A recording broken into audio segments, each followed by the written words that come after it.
Good morning, good afternoon, good evening Internet, and welcome back to my YouTube channel, Economical Rides.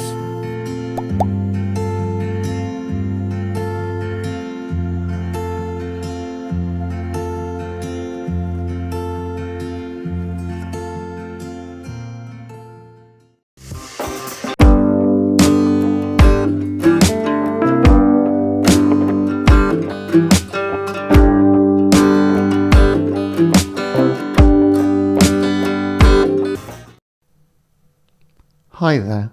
As many of you know, I am the owner of a Himalayan 411, and I've been following the development of the new Himalayan 452 with interest for a while now. Now that we have the official prices for the UK and Europe, which I'll be covering in more detail later in this video, I'm finally allowing myself to get slightly excited about the upcoming Himalayan 452.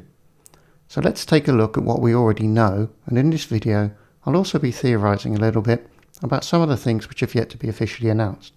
So let's go. Oh, let me start by saying that you are watching images of my recent trip to the supermarket on Norman, my Himalayan 411, as he once again helps me out in a beer emergency.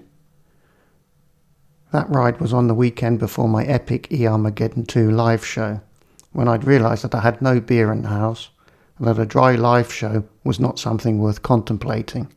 So of course, Norman and his big panniers came to the rescue once again. It's not the most exciting ride ever, but it was a nice sunny day, and I'll just show you some of the more interesting bits as I bang on about the new Himalayan. So I think I'll start with some of the impressions I gathered from watching Itchy Boots' experiences with the pre-production bike she was lent to ride in India. For those of you who don't know, Itchy Boots is a young lady from the Netherlands, and she has a very large YouTube channel documenting her adventures as she travels around the world on motorcycles. Because she has used Himalayans in the past, Royal Enfield invited her to India to travel around the country on one of their pre-production Himalayan 452s. She shared this experience with us on her YouTube channel, so if you want to see the Himalayan 452 in action, pop over to Norley's channel and check out her Himalayan 452 videos. I'll put a link to her channel in the video description. One of the first things which struck me when I first saw the 452 she was riding was that the new Himalayan seems to be a much more premium motorcycle than the outgoing 411. The new Himalayan has Showa forks, just like the Super Meteor, premium looking brake and clutch levers, and a new all-in-one speedometer, rev counter and navigation display with mobile phone connectivity. Seeing all of this, my first thoughts were that this was not going to be a cheap bike, and certainly not a like-for-like replacement for the 411. It was clear that this bike was going to be fighting for sales in a slightly different price segment to the original Himalayan. Unsurprisingly, but fortunately for us, the new Himalayan also appears to signal the end of the infamous Himalayan scram pigeon poop welding on the frame. The welds on the 452 looking much more like the quality of welds we've been used to seeing on the 350 models for a while now. When the rumours of a 450 Himalayan started circling around, it became clear that it was going to have a relatively high output, liquid-cooled engine. In my mind, this suggested that the new Himalayan would probably be more road-focused and would probably have an engine with more of a top-end bias, which could possibly lack the low-down, long-stroke chuggability of the previous 411 engine. So when watching Norley's videos with the 452, I did spend a disproportionate amount of time ignoring the stunning Indian scenery and just staring at the rev counter. I know, sad, right? But it became apparent to me that she seemed to be riding the 452 at around 4,000 RPM most of the time. That's exactly where the 411 feels most at ease. So that got me thinking that actually, despite my initial concerns, the 452 Sherpa engine, yes, that's what Royal Enfield is calling this engine by the way, seemed to have similar characteristics to the old 411 motor. This was later confirmed in an official Royal Enfield video, The Last Test Ride, where they showed a graph of the torque curves of both the 452 and the 411. The torque curves were almost identical in shape, with both engines having the same peaks at the same points throughout the rev range, just with the 452's engine curve being significantly higher up the torque axis, as you would imagine. So it now seems clear that the 452 engine should be able to be ridden in the same way as the 411 engine, just with a bit more power and torque everywhere. So for me, this was a pleasant surprise, and it immediately heightened my interest in the 452, since I have my Himalayan predominantly for off-road riding, and a more road-biased Himalayan is currently not something that would be of great interest to me. Right, so those were some of the impressions I gleaned from Norley's experience with the bike. Let's turn our attention to what we know about the specs of the new bike. I'm not a massive fan of going through the entire specs of a new model in my videos. There should be plenty of videos already out there with all of the specs if you're interested. So what I'll do here instead is mention a few of them and use them to draw some comparisons between the two Himalayan variants, the new 452 and the outgoing 411.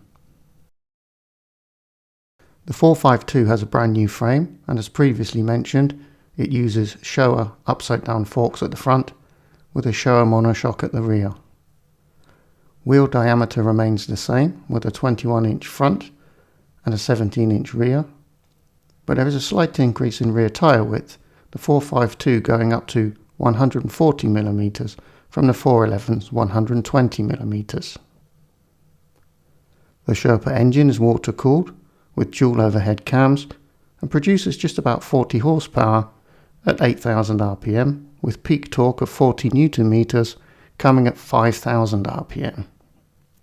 For comparison, the 411 engine is an air-cooled single overhead cam engine producing just over 24 horsepower at 6,500 rpm with a peak torque of 32 Nm at 4,500 rpm. So the new Himalayan's engine has 16 more horsepower and 8 Nm more torque than the outgoing models. That's quite an upgrade, and it represents a 67% increase in horsepower and a 25% increase in torque, although that peak torque admittedly does come in at about 500 rpm higher on the 452 when compared to the 411. The new Sherpa engine features ride-by-wire, meaning that there is no longer a throttle cable, just a potentiometer sensing the position of the twist grip and relaying that information to a stepper motor, which then in turn moves the throttle bodies an appropriate amount corresponding to the input given at the twist grip. Clearly the setup is more complex than a tried and tested cable actuated throttle, so we can only hope that the components used in this new ride-by-wire system turn out to be reliable. The upside of a ride-by-wire system is not that it's necessarily more reliable than a cable, just that the ECU always knows the exact position of the twist grip at any moment in time, and can also detect rapid changes in twist grip position. This enables the ECU to adjust ignition and fueling parameters to optimize engine behavior in certain situations, such as improving acceleration as the throttle is rapidly applied, or managing engine braking as it's rapidly shut. The 452 comes with a new 6-speed gearbox, as opposed to the 411's 5-speed item. The 452 also features a slip assist clutch, which should reduce the chances of locking up the rear on downshifts. The 452 features LED lighting all around, whereas the 411 had halogen lighting with just an LED rear light. The 452 maintains the dual-channel ABS system with the option to deactivate the rear ABS as used on the later 411s, but brake disc sizes have increased at both ends, going from 300mm at the front up to 320 and from 240mm at the rear up to 270mm. Based on the reviews I've seen so far, this increase in disc size does appear to have improved the braking performance over that of the 411. The 452 chassis offers 23 cm of ground clearance, which is 1 cm more than the stated ground clearance of the 411, which was 22 cm, so there's a minimal gain in ground clearance. Fuel capacity is increased from 15 litres on the 411 to 17 litres on the 452. This should result in a useful increase in range, since the 452 engine is supposedly more fuel efficient than the 411 motor. This could possibly only be the case in the Eco mode, because yes, the new Himalayan features 2 engine modes, Performance and Eco, selectable in 4 different combinations of engine mode with ABS mode. Riding in the most economical engine mode with an additional 2 litres of fuel, I would imagine that a 500 km or 300 plus mile range should be achievable if you ride with that intention. Weight is also slightly reduced on the 452, but not by as much as many 411 owners would have hoped. The 452 hits the scales at a still relatively hefty 196 kilograms curb weight as compared to the 411's 198. So unfortunately, in the development of the new bike, only 2 kilograms of lard were shed. Still, at least the Himalayan didn't get any heavier, I suppose. Seat height is an interesting one, and it's often a concern for people with this style of bike. Unfortunately, the 452 is slightly taller than the 411, although with the fitment of the optional lowered seat, the difference does become minimal. For comparison, the 411 seat height is a nice round 800mm. The 452 comes with an adjustable standard seat, and there is an adjustable low seat which can be purchased as an accessory. The standard seat is adjustable in the range of 825mm to 845mm. The optional lowered seat offers seat heights in the range of 805mm at the lowest setting, so that's only 5mm higher than the 411 seat, rising to 825mm at its highest setting. I know, that was a lot of specs for a video which wasn't going to have a lot of specs. I apologise, but I think these comparisons are relevant and possibly interesting. Anyway, hopefully by now you are familiar enough with the specs of the 452 Himalayan. I would hope so. So let's take a look at the official UK and EU prices for Royal Enfield's new baby. Right, to keep things simple for you, I'll leave this table up on the screen for the duration of this segment. That way you'll always have it for reference. These prices seem to have been officially confirmed. At least the official RE website for Spain has just started listing the 452 Himalayan as starting from €5,900, the price shown here in this table for the Casa Brown base version. So I think these prices are the official prices. The range is divided up into 3 base variants with 5 different colourways, with prices ranging from €5,900 to €6,500, or in pounds sterling, 5,750 rising to 6,300. The 452 Himalayan range is currently divided up into 3 spec levels. At the bottom of the range we have the specification base, in the middle of the range we have the specification pass, and at the top of the range we have the specification summit. All very Himalayan. I like what they've done there. So for the base specification we only have the colour option Casa Brown. Call me weird, but I actually really like this one. It just looks like a serious adventure bike to me. A tool to do a job.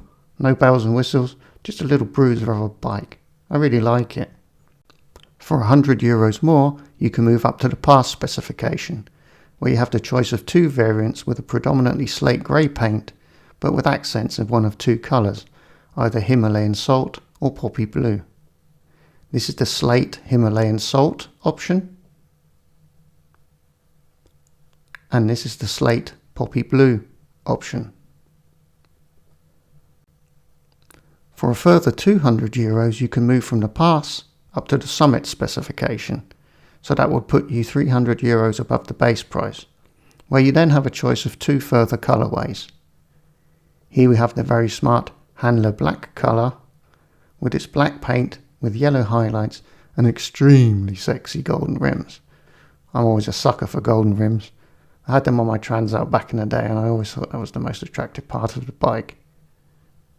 At this spec level we also have the Kamet White colour, which according to this table comes with the tubeless rims as standard.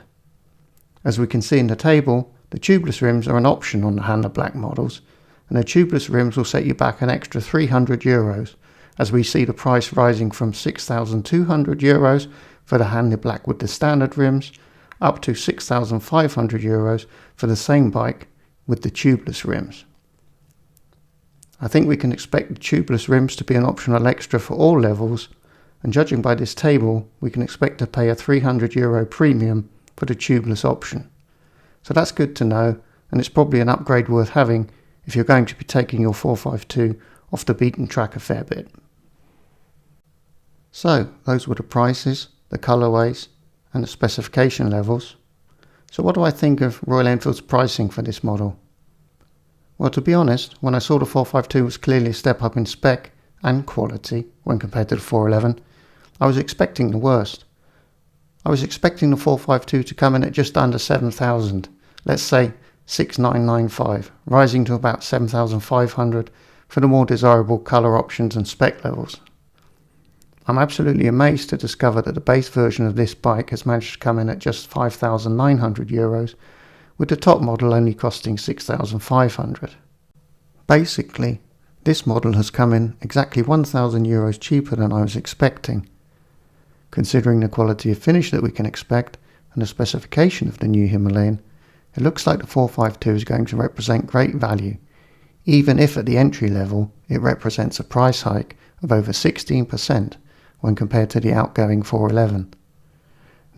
No doubt it is worth this price increase, but personally I think it's a bit of a shame that the cheaper 411 version is not going to be allowed to coexist with the 452, at least giving people a cheaper option if they're on a limited budget.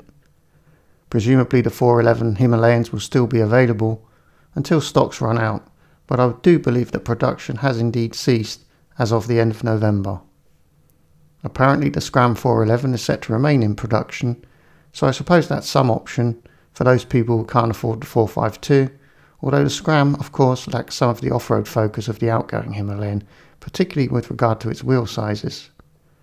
In general, I was pleasantly surprised by the official pricing of the 452, but we do need to bear in mind that none of these prices include any accessories as standard, excluding the tubeless rims on the Kamet White models.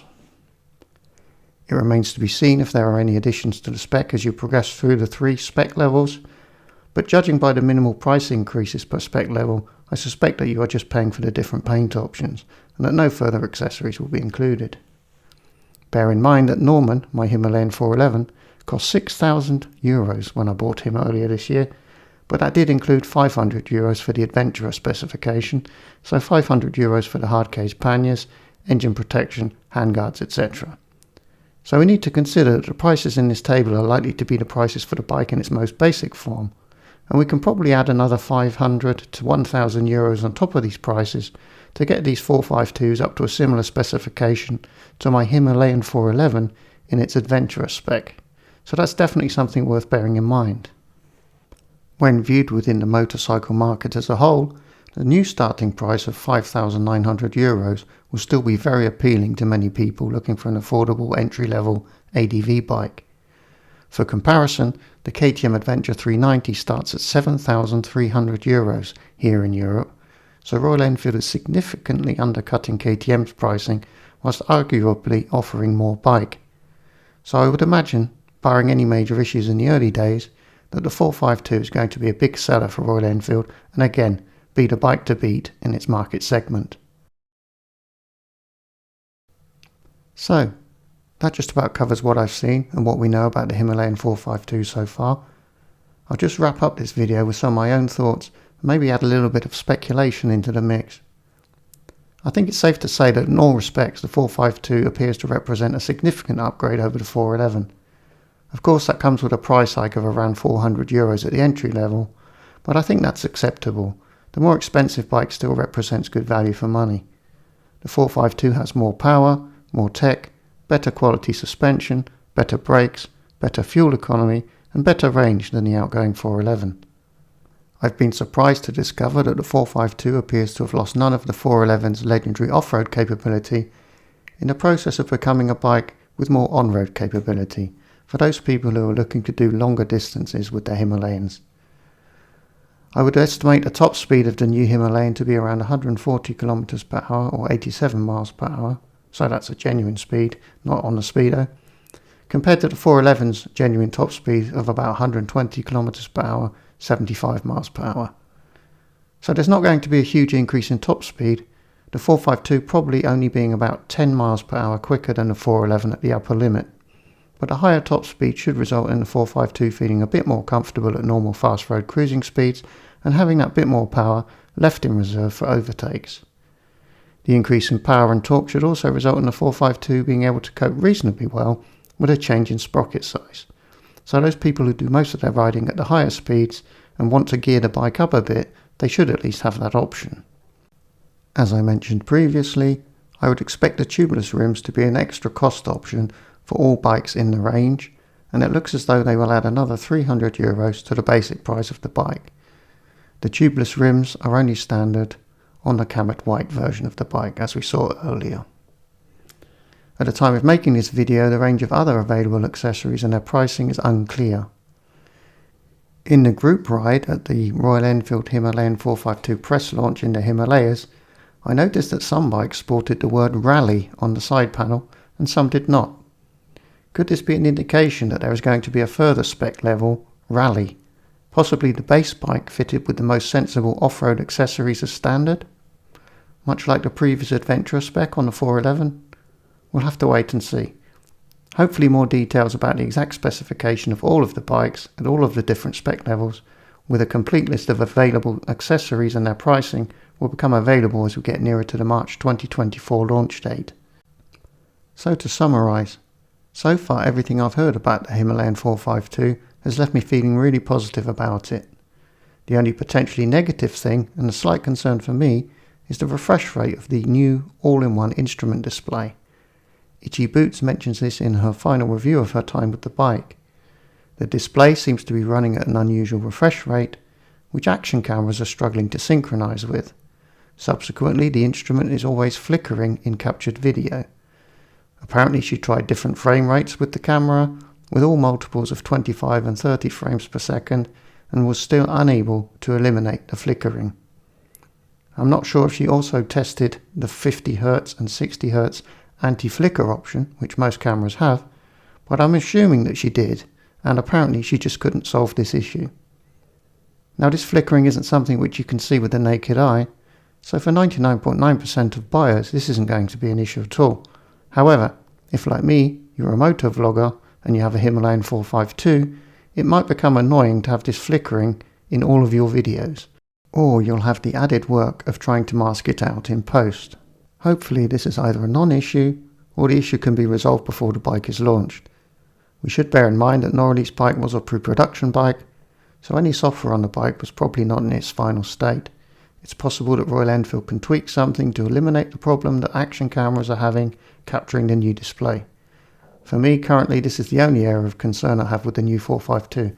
Everything else seems to be a real upgrade over the 411. As far as I can tell, the 452 really should be the better bike both on and off-road. The new Himalayan is definitely a bike that I've been interested in since I first heard about it, and now that the specs and pricing have been announced, nothing I've heard has diminished my initial interest. Actually, finding out more about the characteristics of the new engine and the final specification of the rest of the bike has seen my interest increase. So will I be getting one?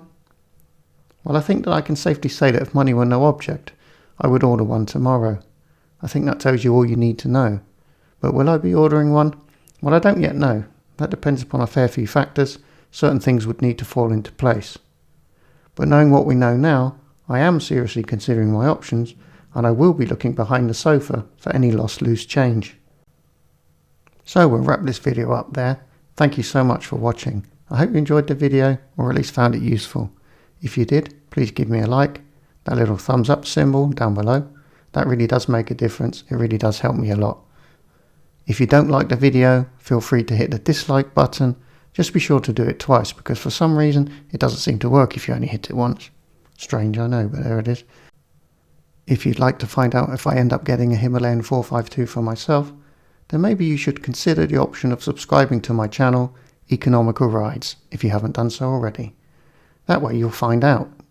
Or, if you want to find out as early as possible, consider hitting the notifications bell down below, and that way you'll be informed of every single video I upload in the future, including of course any ones featuring new bike announcements.